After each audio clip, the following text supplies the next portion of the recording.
Mình nói chuyện với sếp, mình có một thái độ khác.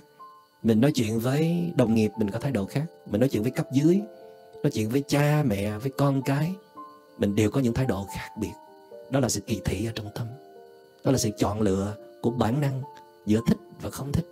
Đừng đánh giá thấp việc này, vì nó đều ảnh hưởng đến chất lượng của đời sống, ảnh hưởng đến cục diện của đời sống chúng ta, ảnh hưởng đến quá trình xây dựng đạo đức và phát triển trí tuệ của chúng ta. Tư tưởng Nho gia và Phật gia rất đi liền sát với nhau. Chỉ có điều là Đức Phật chỉ vẽ chúng ta một cách tận tường chi tiết hơn, có lộ trình đàng hoàng để chúng ta thực hành. Chúng ta không có ra lệnh cho mình là hãy trung thực đi. Chúng ta không thể ra lệnh cho mình là hãy hết lòng đi. Thay vào đó chúng ta hãy nhìn sâu vào bên trong, looking inward, để xem là mình có đang hết lòng trong công việc này không. Tại sao mình nói chuyện với người này rất là đam mê, rất là hết lòng, mà mình nói chuyện với người khác thì lại có một thái độ khác? Tại sao có sự khác biệt đó? Đó chính là defilements, là phiền não đó. Chắc chắn có sự giật dây nào đó của tham, sân, si. Tại sao trong khi nói năng chúng ta lại có những cái lời nói rất là chân thật với một ai đó? Vì người đó chúng ta tin tưởng, vì người đó chúng ta yêu quý. Còn đối với những đối tượng khác thì chúng ta lại trình diễn rất là ngoạn mục. Tại sao như thế? Tại sao có sự đối xử khác biệt như vậy? Là vì trong chúng ta có những nỗi sợ, trong chúng ta có rất nhiều phiền não, có rất nhiều thành kiến và định kiến. Đừng bỏ qua tất cả những thái độ phản ứng đó. Trong thiền tập, cái attitude rất là quan trọng. Cái thái độ phản ứng của chúng ta là vô cùng quan trọng. Mặc dầu là định tâm, đưa tâm trở về an trú trong hiện tại, đi sâu vào các tầng định cũng quan trọng, nhưng mà nó không quan trọng lắm. Quan trọng nhất của thiền tập Vipassana đó, đó là luôn thấy được tâm của mình đang diễn ra như thế nào. Nhưng mà như chúng ta đã nói là thấy được tâm rất là khó, vì tâm vô cùng kỳ bí và sâu thẳm. Cho nên Đức Phật đã khuyên chúng ta hãy tập quan sát về thân trước, rồi quan sát về cảm thọ, awareness of the body, rồi awareness of the feelings, sau đó mới là awareness of the mind, mới quan sát tâm được. Nhưng mà có chút ít chánh niệm, có chút ít trải nghiệm trong thiền tập thì thỉnh thoảng chúng ta vẫn có thể thăm dò tâm của mình bây giờ như thế nào. Trong khi mình ngồi thiền, trong khi mình chú ý, trong khi mình quan sát hơi thở, lắng nghe âm thanh xung quanh thì mình có phản ứng gì ở trong tâm? Trong khi mình làm công việc này nè, công việc mình không ưa thích, công việc mình cho là nhỏ mọn, nhỏ nhặt này nè, thì mình có thái độ như thế nào? Hoặc là trong khi mình nói năng, mình nói chuyện với sếp, mình có một thái độ khác. Mình nói chuyện với đồng nghiệp, mình có thái độ khác. Mình nói chuyện với cấp dưới, nói chuyện với cha mẹ, với con cái, mình đều có những thái độ khác biệt. Đó là sự kỳ thị ở trong tâm. Đó là sự chọn lựa của bản năng giữa thích và không thích. Đừng đánh giá thấp việc này, vì nó đều ảnh hưởng đến chất lượng của đời sống, ảnh hưởng đến cục diện của đời sống chúng ta, ảnh hưởng đến quá trình xây dựng đạo đức và phát triển trí tuệ của chúng ta. Và trong thiền tập Vipassana thì không thể bỏ qua việc quan sát những gì đang xảy ra ở trong tâm. Cho nên trong 3 câu thần chú cơ bản mà mỗi thiền sinh Vipassana thực tập đó, 3 câu này thì tôi chế tác ra thôi. Thì câu đầu tiên đó là ta đang tiếp xúc với đối tượng nào, ta đang làm việc gì. Câu thần chú thứ hai đó là đối tượng mà ta đang tiếp xúc hay là công việc ta đang làm đang diễn ra như thế nào. Thì 2 câu thần chú này là chủ đích là để phát triển cái sự quan sát tinh tế của chúng ta. Một sự quan sát sâu sắc. Mình biết mình đang tiếp xúc với đối tượng nào, nhưng mà mình còn phải biết là nó đang diễn ra như thế nào nữa kìa. Và câu thần chú thứ ba đó là thái độ của chúng ta khi tiếp xúc với đối tượng này như thế nào, hay là thái độ của chúng ta khi làm việc này như thế nào. Và một thiền sinh của Vipassana là phải thực tập được thiền nói trong chánh niệm, nói thiền. Và ở trong bát chánh đạo, Đức Phật đã đưa chánh ngữ vào là một trong 8 chất liệu quan trọng để đi đến sự giác ngộ. Tại sao chánh ngữ lại quan trọng như vậy? Vì chánh ngữ là một phần thể hiện bản ngã tham sân si của chúng ta. Chúng ta đã chế tác ra rất nhiều năng lượng tiêu cực trong lời nói của mình. Những lời nói gây sát thương, những lời nói gây sụp đổ niềm tin yêu hy vọng trong người khác. Những lời nói có chứa rất nhiều sự hằn học, sự bực tức. Đó là những năng lượng vô cùng tiêu cực. Và như vậy thì khi chúng ta nói năng thì chúng ta lại mời lên rất nhiều phiền não, rất nhiều năng lượng tiêu cực, để rồi nó bao trùm hết con người của chúng ta. Cho nên Đức Phật đề nghị chúng ta là trong quá trình tu luyện, phát triển trí tuệ thì phải để ý tới cái phần khẩu nghiệp của mình. Tức là những cái karma được tạo ra từ cái khẩu, cái miệng của mình. Vậy thì một thiền sinh Vipassana được hướng dẫn rằng đầu tiên là chúng ta tập dừng lại, không nói năng một thời gian.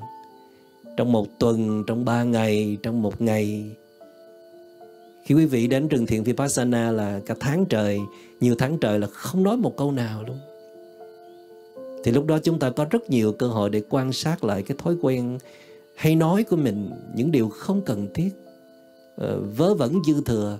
Như thế cũng đủ tiêu hao rất nhiều năng lượng rồi. Và chúng ta còn thấy được cái thói quen hay lên án, hay buộc tội, hay chê bai, hay trách cứ, hay chỉ trích. Và nhờ có sự im lặng đó, chúng ta mới bắt đầu làm mới lại cái thói quen nói năng của mình. Tiếp theo là thiền sinh sẽ được hướng dẫn khi nói trở lại đó, thì quý vị nên nói ít thôi. Chỉ nói những điều cần thiết và hạn chế tối đa những điều không cần thiết. Ở trong nhiều thuật tu luyện, người ta rất là quan trọng việc giữ khí ở trong người mình. Mà nói nhiều là sẽ tổn khí. Mà khí tổn thì thần sẽ tổn và tinh sẽ tổn. Tinh, khí, thần là 3 chất liệu vô cùng quan trọng để tạo nên năng lượng của con người. Cho nên người nào nói nhiều quá, có những công việc buộc phải nói nhiều thì tổn khí rất nhiều. Cho nên phải tu luyện nhiều lắm mới có thể bù đắp được. Và khi chúng ta nói ít thì chúng ta sẽ chọn những cái nhóm đối tượng nào hay là đề tài nào nói để lời nói mình được chú ý, đáng nghe, có giá trị. Làm sao mỗi lời nói ra là hoa là ngọc, luôn luôn mang đến những cái thông tin quý giá hay ho. Và hơn nữa là khi chúng ta mở lời làm sao người khác thích nghe. Cái giọng mình nó phải êm dịu, phải thư giãn, phải có tính trị liệu kìa. Chứ còn cái giọng mình mà gầm rú, la hét, hằn học hay là chua chát thì dù là những người rất là thương chúng ta, rất là thân với chúng ta, nhưng mà họ cũng rất là ngán, rất là sợ. Vậy thì thiền sinh Vipassana khi mà nói đó thì sẽ nói với tốc độ chậm nhất có thể, rõ từng chữ từng lời, và dàn trải câu cú cho thật là mạch lạc, đúng với những gì trong tâm mình đang suy nghĩ, đang muốn diễn đạt. Đừng có nói nhanh quá rồi nói khác đi cái ý của mình, lệch đi cái ý của mình, truyền tải một cái thông tin không chính xác. Và nói nhanh quá thì mình sẽ không kiểm soát hết lời nói. Và một thiền sinh Vipassana còn có thể quan sát cả cái tốc độ của mình đang nói. Nhanh quá thì giảm chậm lại, còn chậm quá thì phải nhanh lên một chút. nói rầy rà quá thì cũng buồn ngủ. Tiếp theo là chúng ta có thể quan sát cả sự tác ý của mình trong khi nói.